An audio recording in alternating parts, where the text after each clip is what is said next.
కేంద్ర ప్రభుత్వం వక్ఫ్ బోర్డుకు సంబంధించి తీసుకొచ్చిన బిల్లుల్ని వైఎస్ఆర్ కాంగ్రెస్ పార్టీ వ్యతిరేకించింది.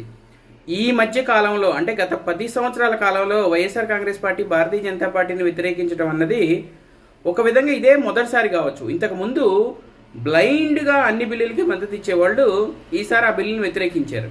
అంటే ముస్లిం ఓటు కన్సాలిడేట్ అయిపోయింది, వైఎస్ఆర్ కాంగ్రెస్ పార్టీకి ముస్లింలందరూ ఓటేసేస్తారు. ఇక సో ఇప్పుడు వైఎస్ఆర్ కాంగ్రెస్ పార్టీకి ముస్లింలందరూ కన్సాలిడేట్గా ఓటేస్తారు కాబట్టి నెక్స్ట్ ఎన్నికల్లో వైఎస్ఆర్ కాంగ్రెస్ పార్టీకి లబ్ధి చేకూరుతుంది అని వైఎస్ఆర్ కాంగ్రెస్ పార్టీ నాయకులు మాట్లాడుతున్నారు. ఒక విషయం గమనించండి, ఆంధ్రప్రదేశ్లో ముస్లింల జనాభా ఎంత, హిందువుల జనాభా ఎంత?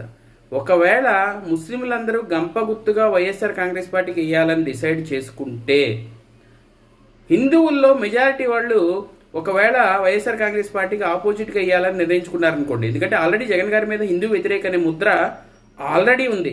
ఒకవేళ వాళ్ళు అలా నిర్ణయించుకుంటే ఏంటి పరిస్థితి?